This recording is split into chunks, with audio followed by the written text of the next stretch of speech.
Je viens de Paris, je suis française.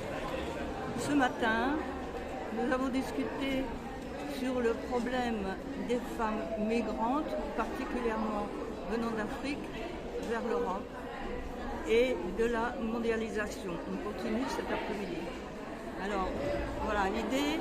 Nous avions là 3 femmes africaines, 2 femmes de Burkina Faso, une dame tunisienne et encore une autre africaine qui venait du Cameroun, Michel. Voilà.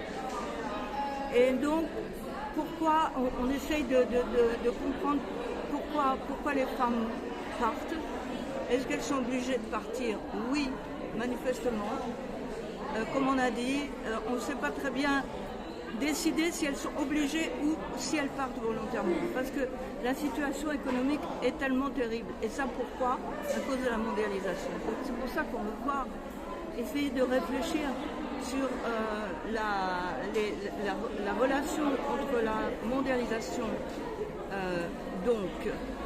qui est une forme de colonialisme économique de la part des pays européens envers les Africains, et qui sème la misère au lieu de la ranger comme ils le prétendent, et qui oblige les femmes à partir. Alors pourquoi elles partent? Elles peuvent partir pour fuir, par exemple, une société un peu répressive. Elles peuvent partir parce que c'est la guerre et que le viol est une arme de guerre. Elles peuvent partir parce qu'elles veulent améliorer le sort de leur famille, par exemple, ou avoir une meilleure opportunité de travail ou d'études, et tout ça.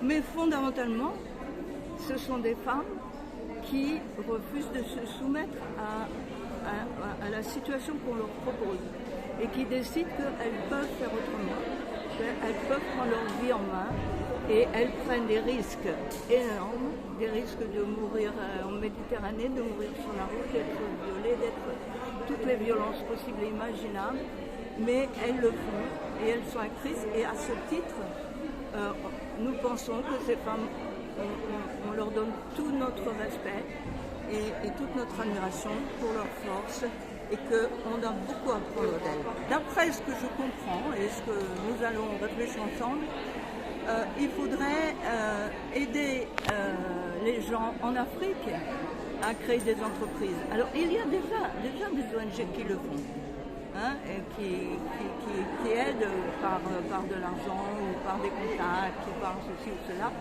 qui aident, et notamment des femmes. Par exemple, celle qui monte une entreprise de céréales, l'autre va monter une entreprise de vêtements, enfin tout ça.